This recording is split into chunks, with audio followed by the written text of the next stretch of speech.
I think first we want to start off with Greta, and I think the former Honorable Steve Stansel's here to present what he has. And formerly honorable, but not no more. That's right. Did you ride the bus here this morning? No, sir, but I'll be able to next week. We start our service out of Cherokee County Monday morning. Well, good. So, are you going to ride it? Yes, sir. Okay. Can I get a picture of it when you ride it? In fact, if you go to the Cherokee County Tribune this morning and log on and look on the front page, you'll see me and my Cherokee County chairman riding that thing. When was it? Monday? When we kicked that thing off down there? Did you have to pay? Yes, sir. I sure do. I sure do. Just like everybody else. Can we get a cash receipt on that as well? April is here to vouch for me, so. You realize I voted for that bill, and if I hadn't voted for that bill, you wouldn't have a job. You know, that's strange, and I voted against it, and I got a job. So, you know, things are weird in politics. That's right. I mean, you end up with strange bedfellows. I mean, you know, some of them folks was D's and they're R's, and we're glad to have them. You know? Do you like doing that better than doing appraisals, real estate appraisals? It's different. And payroll different? Well, sometimes. You know, I had good years and bad years. I will say it's more reliable than that was. You know, it's sort of like the insurance and the funeral business. That's right. You know, there's good months and there's not so good months, and you know, you just. Yes, sir. Okay. Tell us about your budget. Well, sir, I was told that you were going to talk about the amended budget this year, and we have no change for the 2007 budget. Now, if you'd like for me to talk about the 08 budget while I'm here, I can, because the governor's recommended $297,000 increase, which goes to the You're going to have to salaries. come back and talk about the 08. I'll be happy to. Okay. Why don't you tell us about Greta and what you're doing and what you're not doing? And we've got some new committee members that may not know what Greta stands for. So. Okay, we are the Georgia Regional Transportation Authority, and our mission is to improve the air quality and mobility and land use in the 13-county metropolitan area. We work very closely with our partners over at GDOT, and we have a great working relationship with them. Real good folks. We work with the Atlanta Regional Commission. We work with MARTA. We work with the Transit Planning Board to expand transit in the region. We operate a express bus service that comes out of 11 and will be 12 Mundy counties in the region.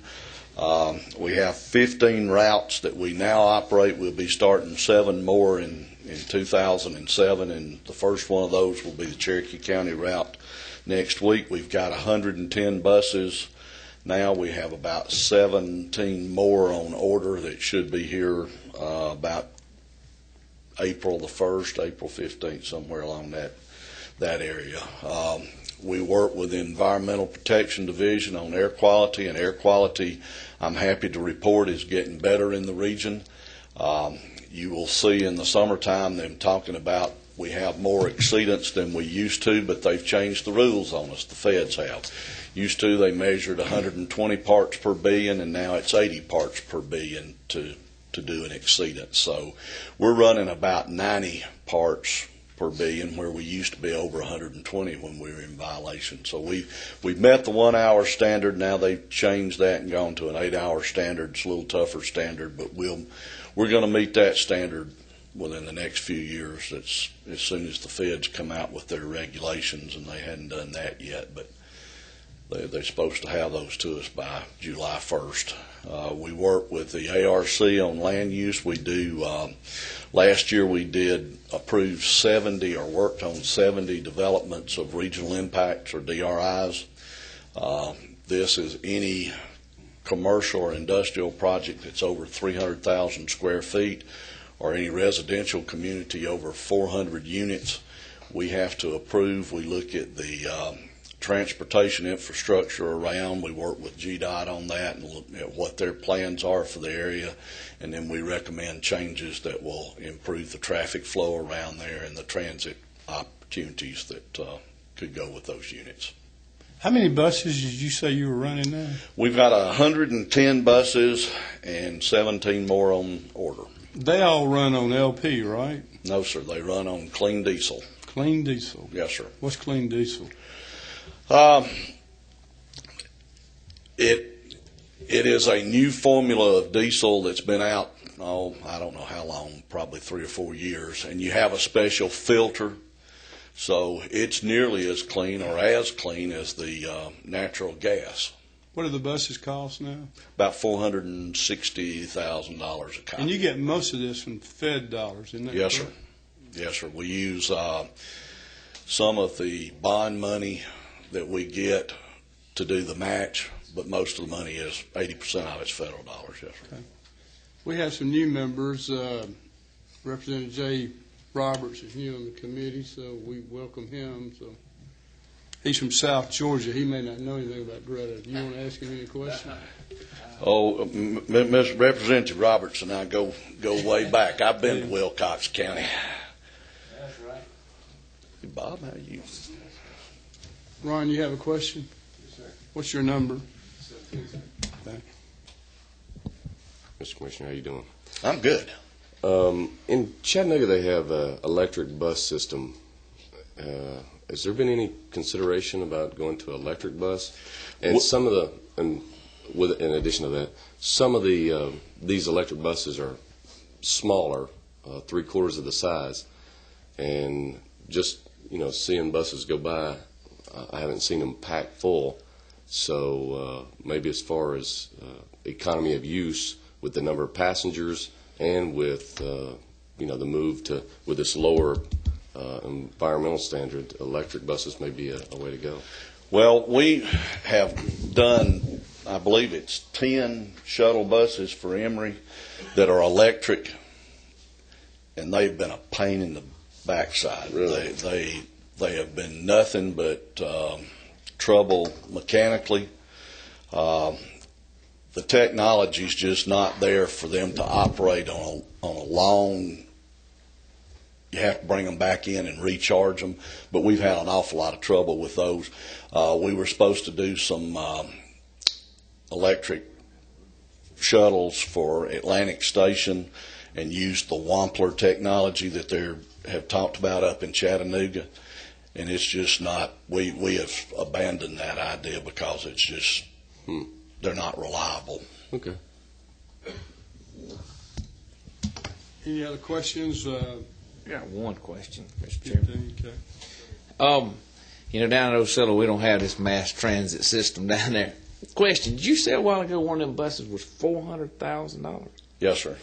Each bus runs about $460,000. Would you get one? Why? Yeah.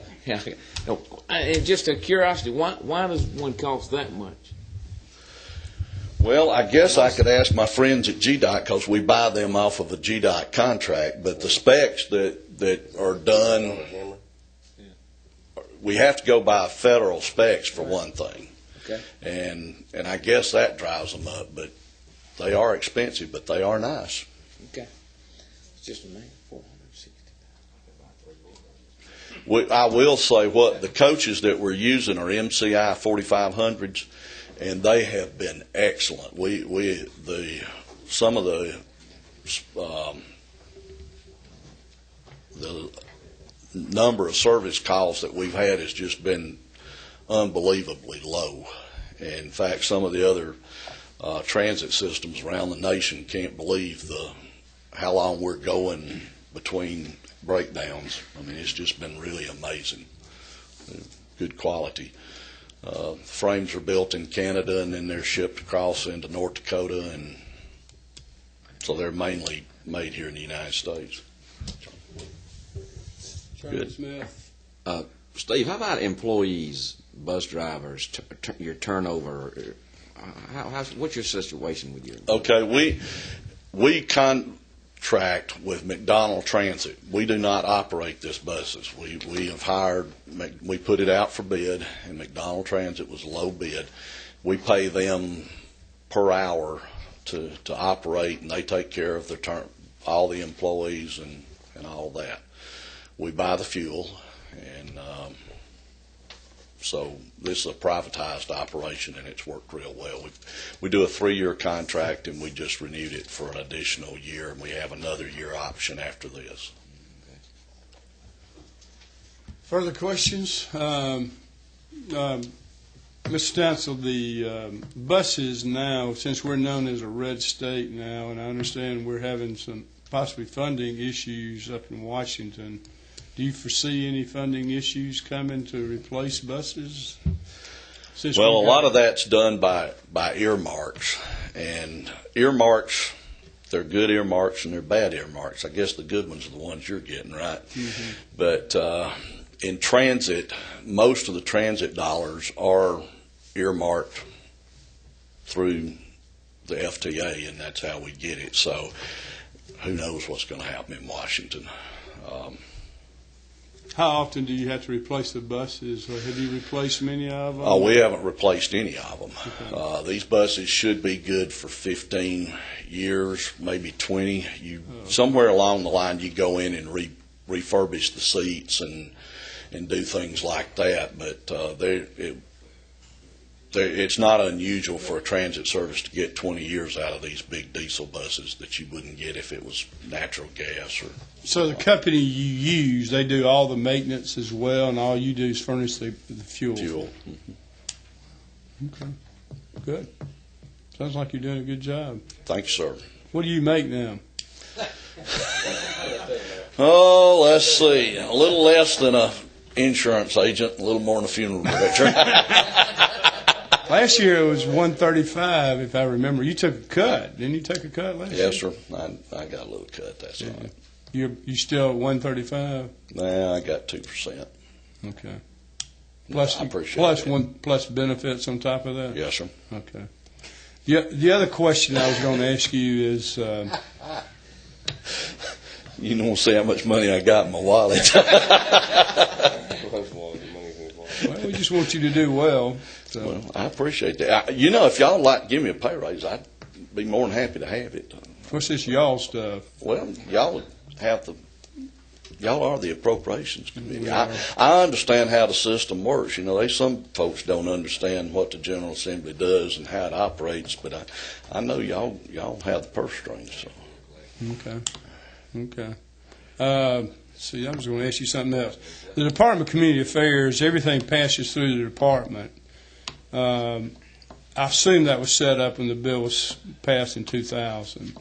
Is that good for y'all, the department, or does it need to go through GDOT as a pass-through? Would that help?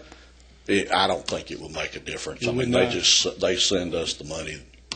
When they get it, they just turn around and send it to us. Okay. So it'd be 6 to 1, half dozen. Wouldn't help your relationship with GDOT any more than what it is right now. No, I think I've got a great relationship. Of course, you can ask Mr. Buddy about that, but Greta is real pleased with the relationship we have with our partners over at GDOT. Okay. Any other questions from anybody? Okay. Thank you for being here. Thank you, Mr. Chairman. I look forward to coming back on the 08. Good. Thank you. Okay, next is Department of Transportation.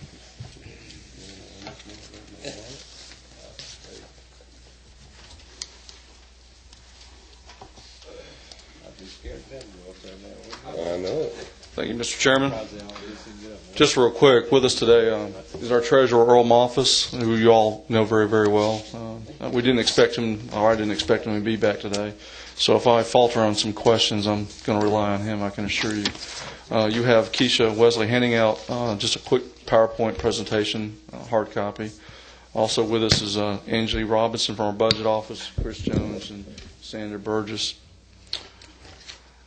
Just real quick, turning to page 3, we collected about $62 million in additional revenue from our 06 calculations, and with that $62 million, what you see that we'd like to distribute it through working through the governor's office. We'd like to put $53.5 million in on-system facility work, mostly resurfacing.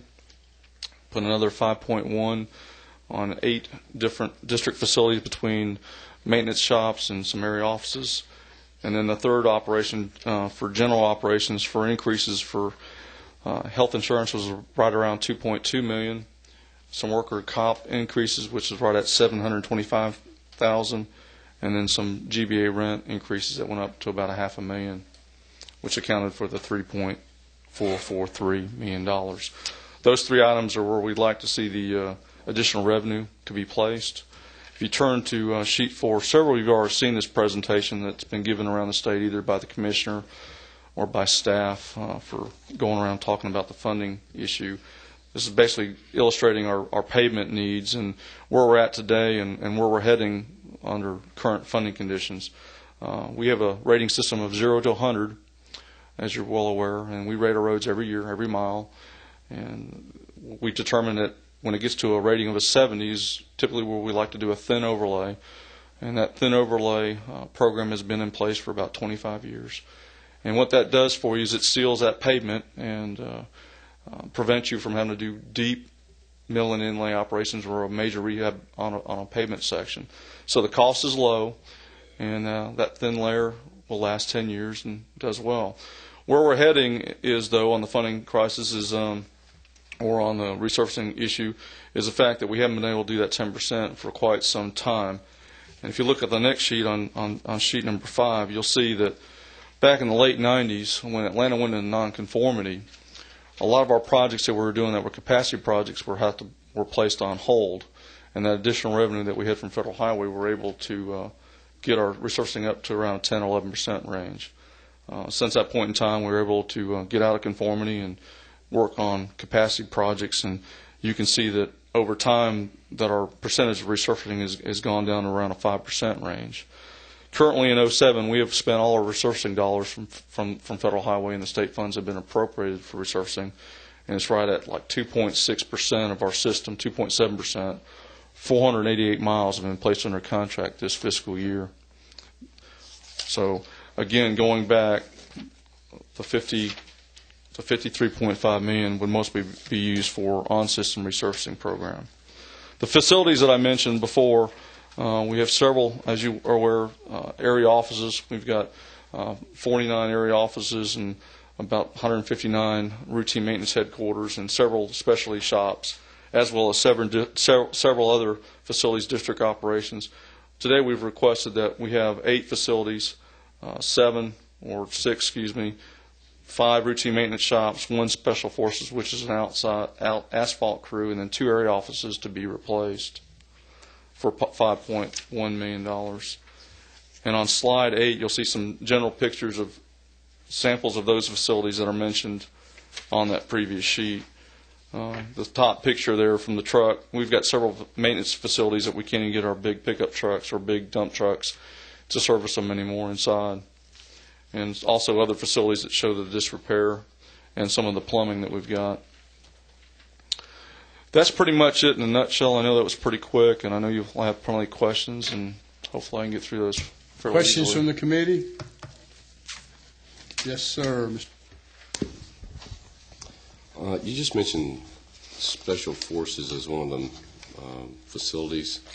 Could you go in a little more detail? I mean, I see a rating of 6.082, and the closest other is 6.091. A lot of them have 0.6, and they're 500,000. And this one is more than twice that, 1.2 million. Special Forces, you said it was outside contracted payment group? We have 2 different types of special forces. One is basically a bridge concrete special force. Each district has a concrete crew that goes out and fixes concrete pavement or bridge repairs or culverts or pipes. And the other special force that we have is for asphalt work, either an overlay or doing turn lanes or doing maintenance rehab. And that facility holds roughly 30 people in their equipment, the spreaders, the levelers, and all the equipment that goes with putting down asphalt, the tack crews and everything. So this facility is much larger than Much larger facility. Okay. And the other, this rating scale we've got is much similar to our payment. It's basically a 0 to 100, even though it shows you a point. That is really a percentage. 60%. So it's really at 66% or 60% for that one. And typically around 66% is where we start requesting facilities to be replaced. And this rating system is also used for determining rehab. We have crews that can go around, and we hire contractors as well to rehab our facilities. In District 7 in Metro Atlanta, we have a district office that is in the process of being rehabilitated, and we've got our forces over at the old archives building. And again, that's a building that we just renovated instead of replaced. Is that the building that's sinking? The archives building is sinking. It's in major structural disrepair. It doesn't. You don't have to be an engineer to walk through the parking deck of that facility to see that it needs to be taken down. Thank you.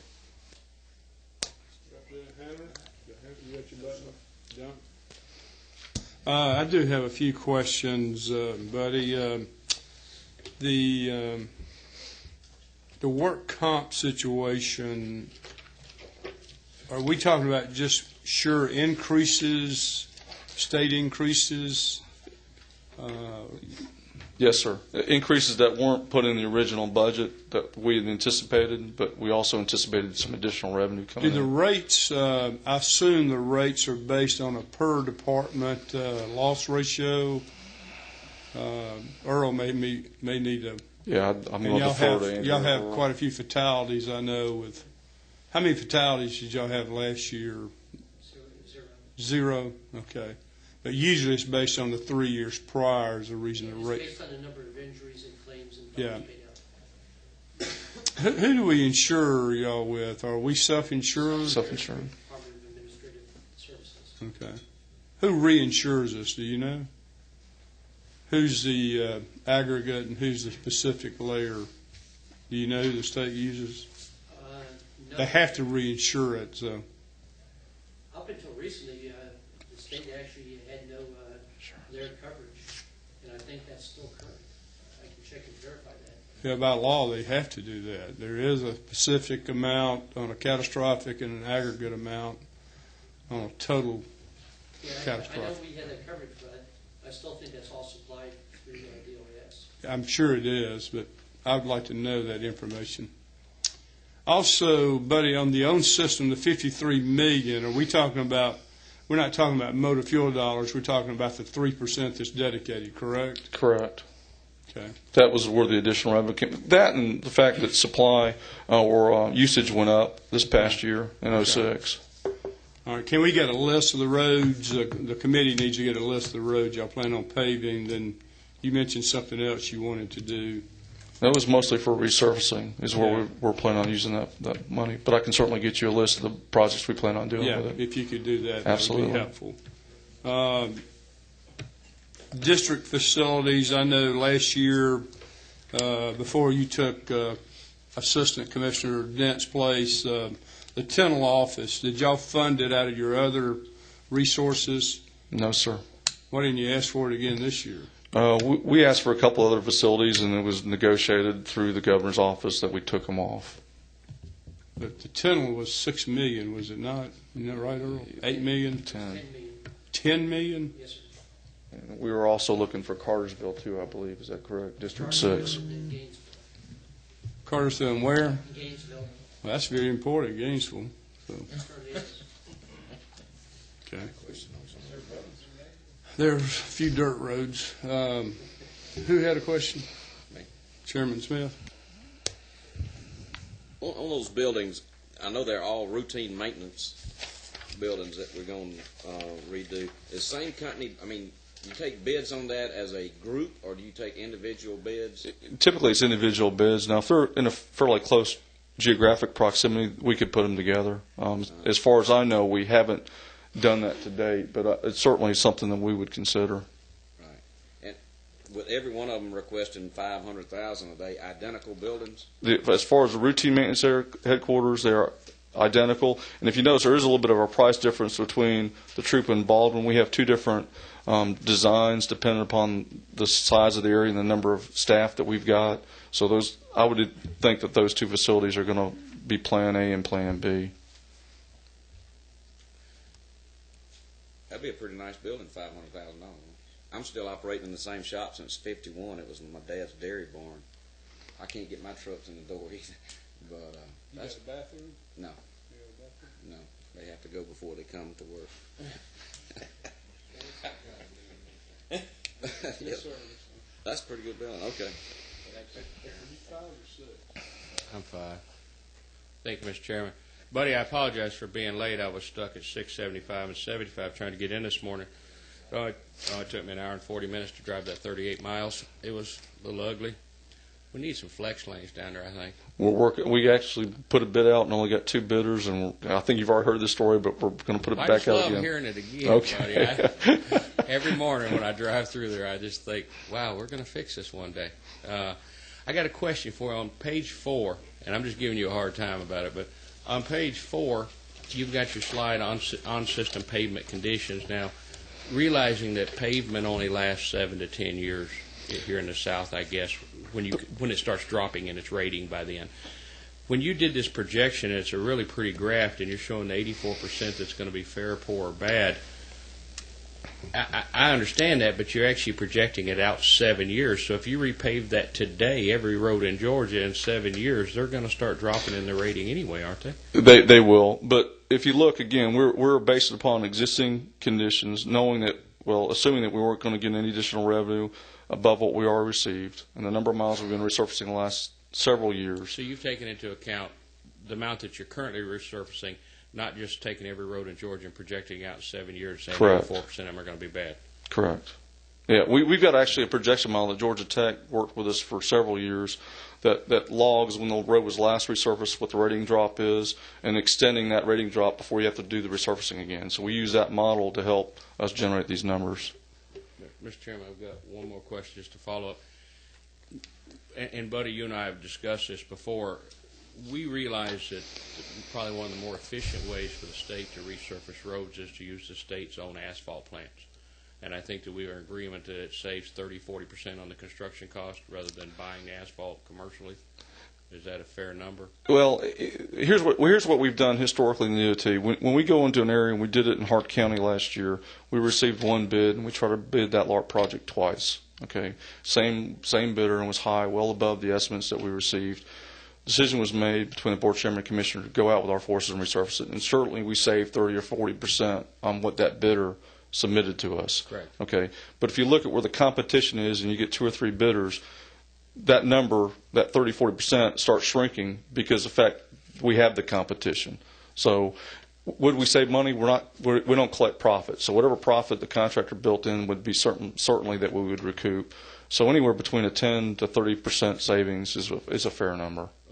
The reason I'm asking for a follow-up on that is, and I know we have some facility recommendations that you need improvements on, but if we had a large resurfacing project, say in middle Georgia, which I don't think we have an asphalt plant down there, or right here in metro Atlanta we don't have one, and we actually had one of your portable or mobile plants brought here and we used our own asphalt to resurface it, wouldn't we save enough money on that one job to pay for this facility upgrade?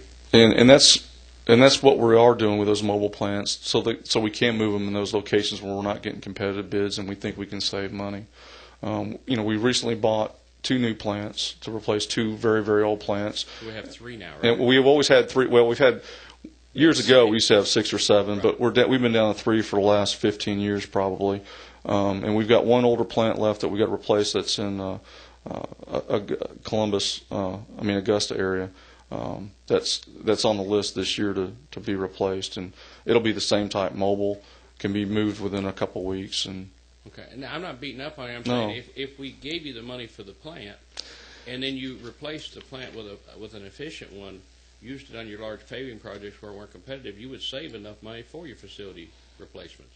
there was a lot of other issues that would have to be addressed by the department staffing and other laydown equipment. I mean, it can certainly be overcome, but that would be a challenge that we'd have to look at.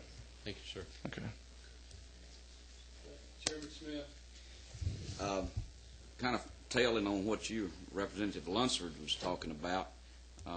Sometimes I want to beg to differ whether we're actually saving money by doing it ourselves compared to putting it out to bids, because the people that are bidding this job are paying everything all the way down the line, including the secretarial staff, and they figure that into their expense. Where we at DOT or any other department say, well, we can do it better because we saved X number of dollars, but we don't figure in all the cost and all the expense. So I'm leery about doing it ourselves and saving money. It sounds good, but hadn't been proven to me. I know we were in the golf course business there several years, and I've argued that for years. We're competing against private golf courses, and we're building state golf courses, but we don't count all the expense. So I would kind of hold that true to DOT. Can I respond, Mr. Chairman? Yeah, just so you know, Hart County, I've been working with Steve Parks and David Mollering from the asphalt, and they're working with our district right now to go over the numbers in Hart County and to look at those very issues, because I know Steve Parks has expressed that as well as David Mollering, and we want to make sure that we're on. We had most of our, as far as I know, we had all the overhead in there, but we wanted the industry to look at the numbers, so if they had some additional expenses that they thought we should have added, we're more willing to do that. But the difference between, you know, what we did versus the low bid that we received in that area was a fairly high number. I think they'll close the gap of what we're saying, but I truly don't believe they're going to close the amount of money that we saved totally by that evaluation.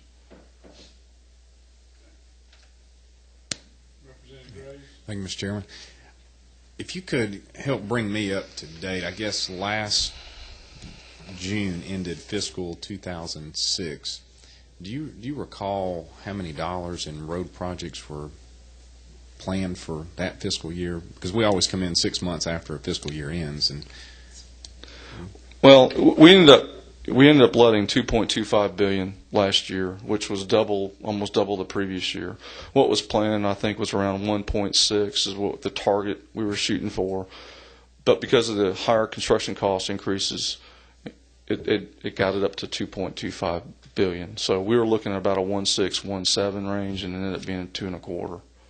That, I guess, the extra amount, is that from previous years of projects that weren't let, or bonds, selling of the bonds?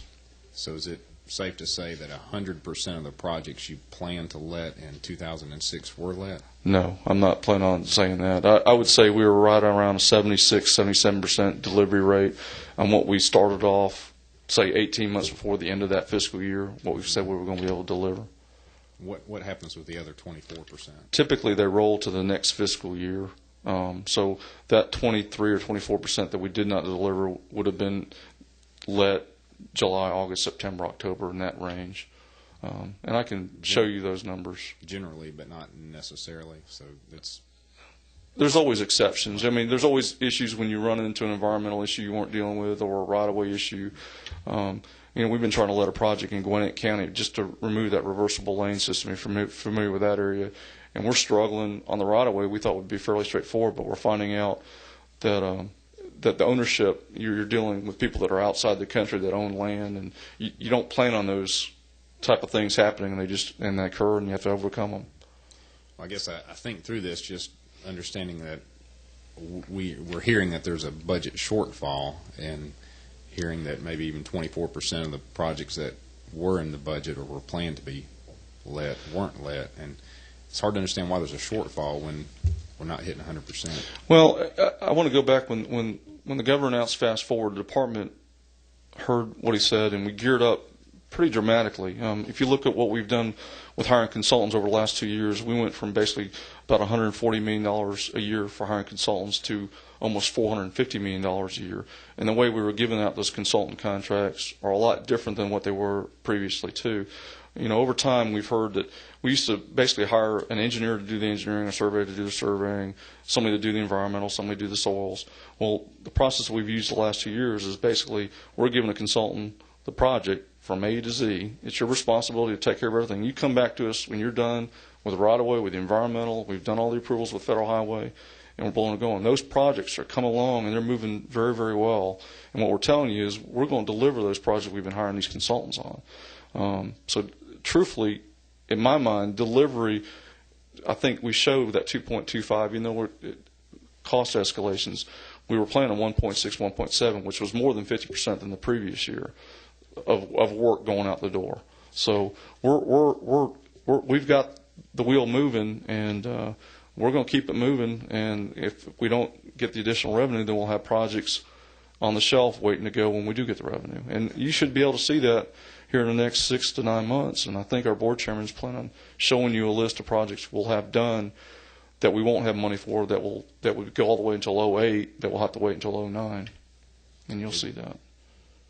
would it be difficult to provide us with a sort of a summary or a list of projects that were, say, scheduled in 2006 fiscal year and maybe made it and didn't make it, and Not a help problem. us understand? No, Okay. certainly I can provide you the list that rolled into from '07 to '08. That's not a problem. Great. Thank you. Thank you, Mr. Chairman. Any other questions? Yeah. Thank you, Mr. Chairman. Back to that $53 million for the state funds for construction. Now, did you say all these roads have been identified already, or is there funds here that I could bring my commissioners down for a few areas in my county to help you complete that? As far as this was mostly for on-system state routes. As far as the off-system funding, if you look at what we've done over the last couple of years, in '05, all-system money most needed was right around $44 million. Last year in '06, it went up to $117 million. In '07, we've got $125 million dedicated for all-system work. So we feel like we've got the off-system going in the right direction. We need to go back and try to take care of our state routes. If they have issues with state routes and would like to come talk to us, we certainly would be glad to listen.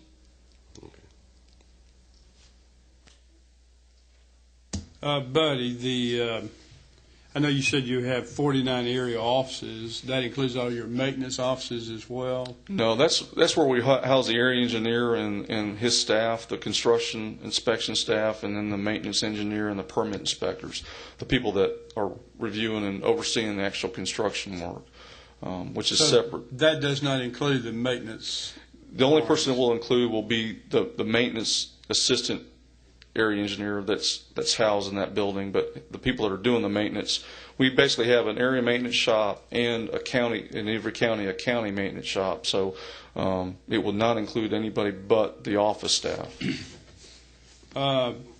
Further question, I know up in our area, of course, we have the District 1, and I think it's District 1 in Hall County. Mm-hmm. In the northern end of the county, there is a maintenance yard with a barn. I never seen the activity there. I don't know what it's used for other than storing rock or gravel, but there's never any human beings there. Have we reached a point with the technology we have now that some of these maintenance shops are not useful anymore? Well, we have several locations that maybe over time that we replace their facilities, and I don't know the particular location you're talking about, but there are several facilities we have stockpiles of material, mainly for snow and ice, especially in that area, that are placed in strategic locations where people can get access to them to respond when those events occur. Typically, those are the sites that we have, and there's several around Metro Atlanta. We've got one on 25 and 20 at that interchange in DeKalb. Most people don't even know it, but we have a salt shed at that facility and some other materials that are stored at that location, but there's no day-to-day activities. Okay. Questions on the maintenance buildings. The pictures you're showing here on page 8, where it shows the two doors, the small block building with the two doors, I assume that was some kind of an office, or is that a bathroom? Or That is a bathroom facility, and if you ask me the location, I'm going to have to tell you I don't know. We were talking about that earlier. But we do have one or two facilities that their bathroom facilities are away from their headquarters, and that was just a picture to denote that. So the building there, of course you don't know where it is, the building to the right of it looks like it's in good shape if you just look at the side view of it. That is correct. Okay. Al House. Okay. I apologize. We should have had some pictures of some of the newer facilities we're building, so you would understand we're not building Taj Mahals. How big are these maintenance operations? I know to build, I assume there'd be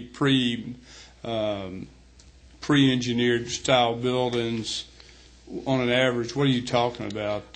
Typically, there are 2 bays for the trucks for a routine maintenance headquarters, and for the specialty shops, they may be a little bit bigger. For the asphalt or the concrete crews, we may have a couple more bays.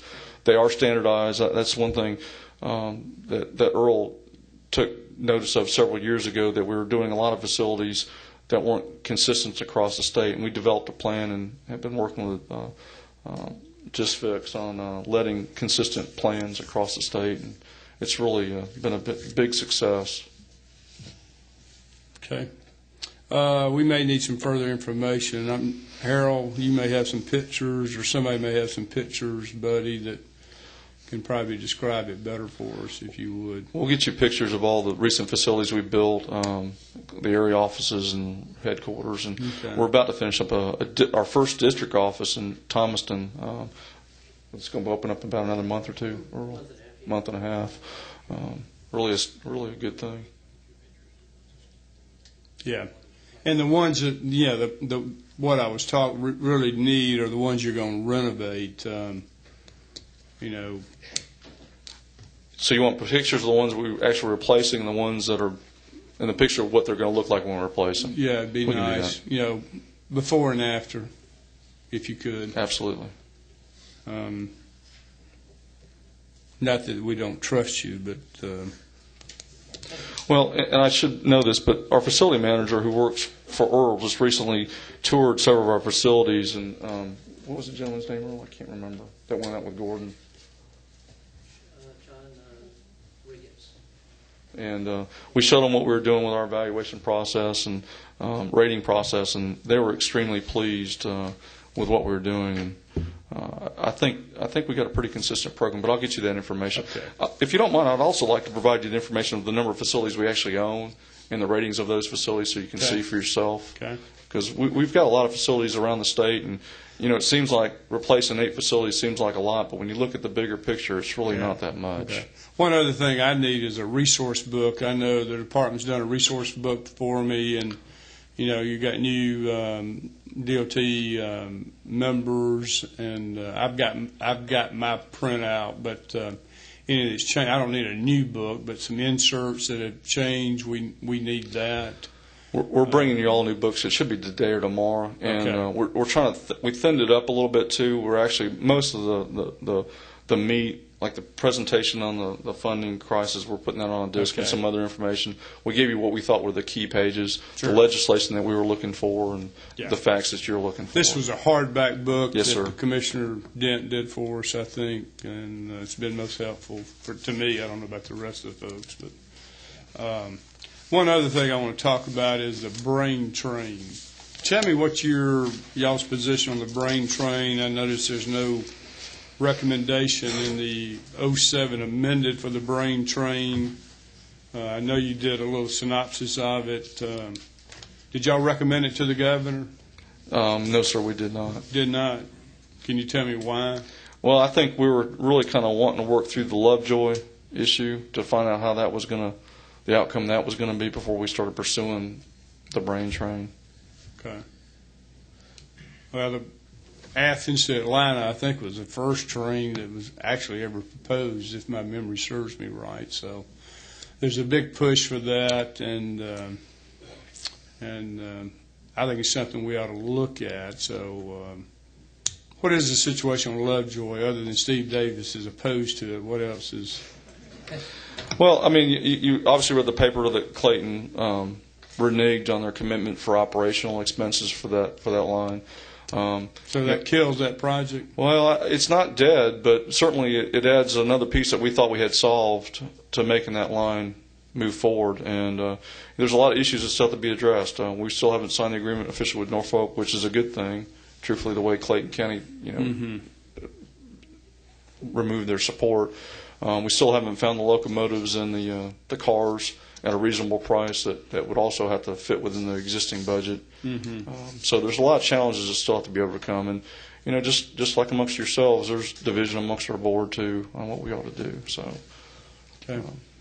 Can you get with me on further, and on the committee on the brain train and further information, and let's take a hard look at that. I mean, ever since I've been here, I don't know about Chairman Smith and the budget analyst, but we've talked about trains, I know, for 13 years, and I think it's time maybe to look at it a little bit harder since there is a push right now. And I might ride a train myself, so certainly. like I'll Steve get you the Stansel rides a information. bus, I'll ride a train.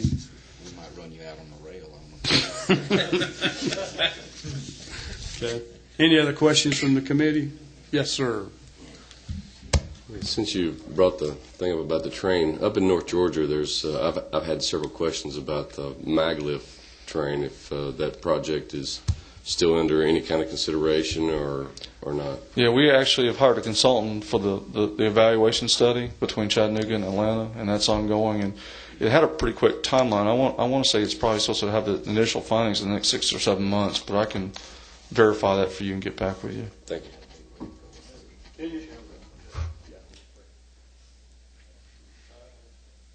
Buddy, I appreciate y'all coming today, and I know you enjoy us hammering you here at the This was Bronx. easy. Yes, but to follow up on the chairman's request on the Lovejoy line going down there, I think we've about studied that one to death.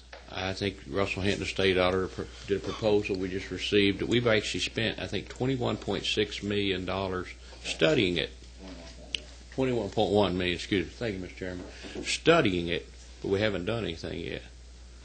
I mean, it seems like we're studying these issues to death. Well, a lot of that money, the 21, and I shouldn't say a lot, I'd say about half of that 21 million was actually used for other transit studies, including the brain train. So all that money that was 21 million was not necessarily spent on the Lovejoy line. It was, however, it was put in the budget approval of what studies would occur. So you actually don't have to spend any additional money to get back with the chairman on the brain train. Y'all have spent the money to study that already. Yeah, I think the studying's done on the. No, excuse me, the Lovejoy line. The studying's done. I'm not going to commit on the brain train. I've got to get up to speed on that a little bit better. Thanks, sir. All right.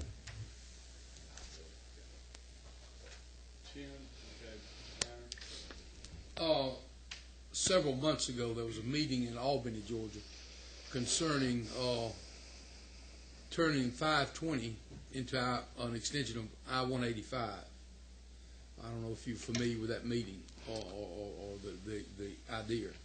And I think they said that there was going to be some money put available to do a study on that. I just want to make you aware there's not many people for that, because from what I understand, if you do that, you turn 520 into limited access. An interstate has to be limited access, correct? Correct. And that would close down several cities from all the way from Columbus down to the Florida line. Okay. And I think Albany and Columbus are about the only people that are for it. Well, the way I understand the study, I wasn't aware of the 520 conversion, but I know they are looking at the extension of I-185 down to I-10 in Florida. It would go 520 to Albany and then 19 down. Okay. Well, I mean, that may be one proposal, but I think they're looking at other alternatives, new alignment type consideration too. But a lot of things have got to be done before. I mean, all they're doing is making sure that there's any feasibility that would generate enough traffic to justify spending that money, and that study would be provided to Federal Highway for their concurrence or approval. So I just want to make you aware you closed Parrot up. Absolutely, sir. Buddy, one other thing I wanted to ask, in changing courses, I know we're not talking about the budget, but I know y'all implement safety. Every week I read in the paper where someone's run off an interstate and hit a tree. Just recently, a Hispanic Latino mother in a van down in Cayeta County ran off the road and hit a tree. My question to you is that tree on the right of way or is it off the right of way? Do y'all keep up with that stats? Typically, most trees that are hit are on our right of way. You get into a rural 2-lane road, it may be. This is on I-85. No, it would be our right of way. The department about 5 or 6 years ago, when we realized the interstate system was past the point of just doing a thin overlay or just rehab, when we started going through and reconstructing, and you've seen a lot of projects around the state. As part of that activity, we also went back and what we got back was what we call the clear zone. From the edge of the shoulder, we went out 32 feet or 50 feet and removed all the vegetation to open up the drainage ditches and to make the roadway safer.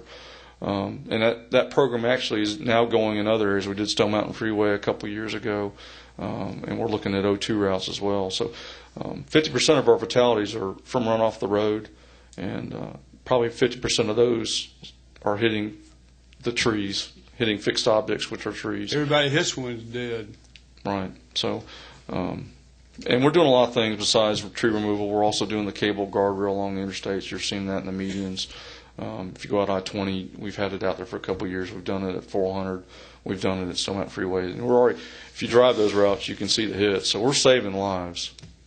Well, I just wish the department would take a further look at that. I think it's every week there's someone hitting a tree. And I know speed's a factor. And in this case, I think they were in a Plymouth Voyager or something like that, and family of 6 or 7, probably overloaded, had probably had a blowout and went.